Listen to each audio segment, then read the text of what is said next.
Alright, so I do irrigation repairs for a living, and alright, a video I've been wanting to make for a while, or maybe multiple videos, is taking apart these valves that I get from jobs. These old valves, I like open them up, dissecting them, just to kind of see if there's anything I can learn from them.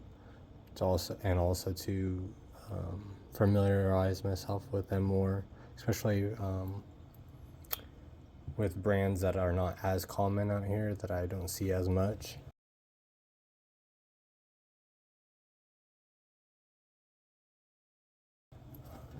And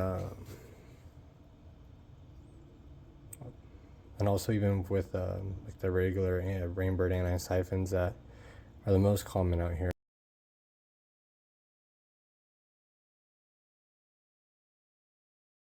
I take almost every single one I get, I take them apart and go through them to see if there's anything unusual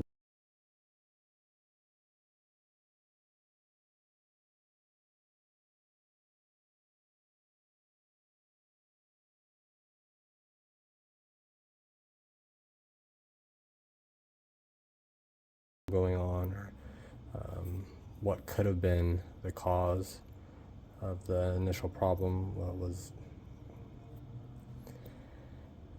something I really enjoy doing, is just getting these back home, going through them, taking them apart, and seeing if there's anything unusual going on.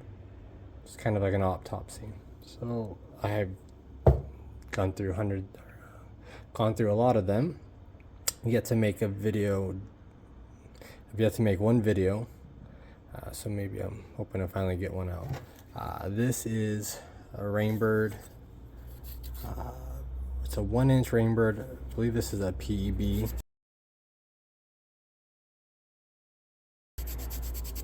And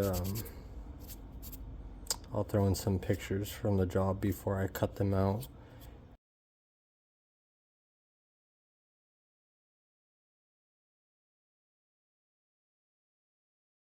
I don't run into these too often, because these are below ground inline valves, and commonly out here, especially for residential, the above ground anti-siphon valves are the most common.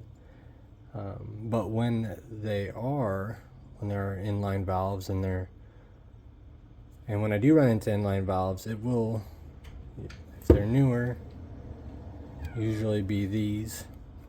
And if they're older, they'll be like an older brass Rainbird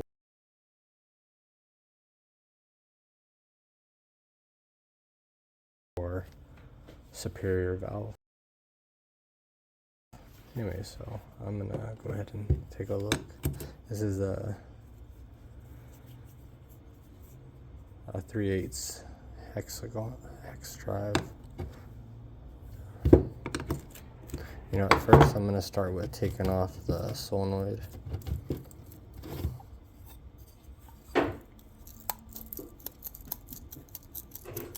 This one's all filled with dirt.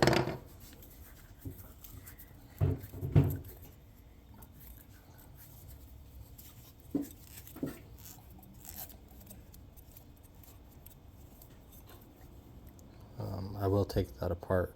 I'm gonna set it aside for now, and then get these.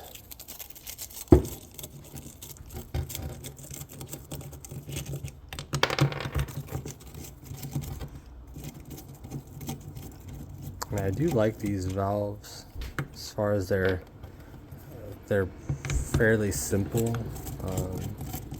easy to swap parts on, take apart, especially when they're still in use and ground, as opposed to some of the brass ones that have been in there for a long time don't always like to come apart very easily.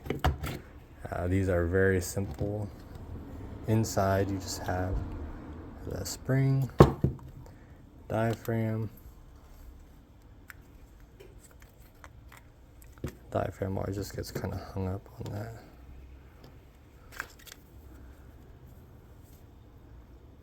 And the filter,